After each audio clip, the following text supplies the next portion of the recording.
Sin City: A Dame to Kill For is a sequel that took a really, really long time to come out, and it took even longer for me to see it as it vanished from theaters fast, with its only notable thing being controversy about a poster featuring Eva Green showing a lot of skin.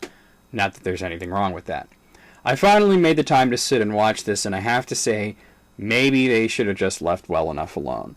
The original Sin City was a great film. It had flaws, most of which related to Frank Miller's ham-fisted idiocy, but it was stylish and cool enough to come off as brilliant satire instead of being straight up serious. With the sequel, there's no question, they expect you to take this seriously, which is problematic because it's so damn silly. A Dame to Kill For contains stories that take place before the first movie and some that take place after it.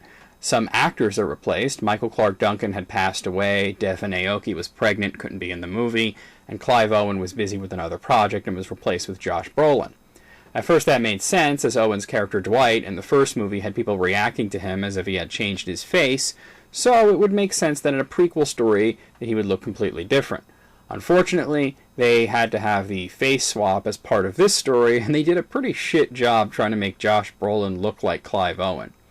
We get stories taken from the unused graphic novels and some original stories, and they all shoehorn Marv into it because he's a great character, but he is severely overused in this one, and either the timeline of the movies is seriously screwed up, or the last part that he's in is some sort of hallucination, which causes other issues, but at least it explains why he suddenly vanishes before the ending.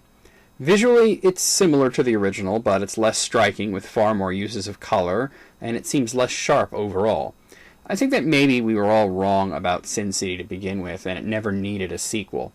Either because you should always leave people wanting more, or because lightning rarely strikes the same place twice, or maybe because it's not as fresh and original the second time around, and you see past all the style and flash, and you find characters that make love to the idiot ball.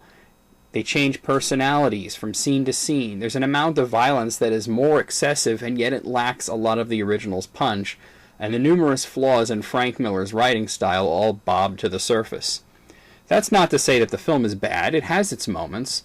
The original stories that aren't directly based on the comics are the most interesting parts of the film, and if one thing stands out strong, it's the acting, with all the returning cast members doing excellent jobs, as well as newcomers like Joseph Gordon-Levitt and Eva Green fitting in really well. This is the sort of movie that you Netflix when you're bored, but it never demands your full attention. It's aggressively okay, which is strikingly disappointing compared to the original, which was excellent. I give it a 6, with the hopes that they don't give us a third.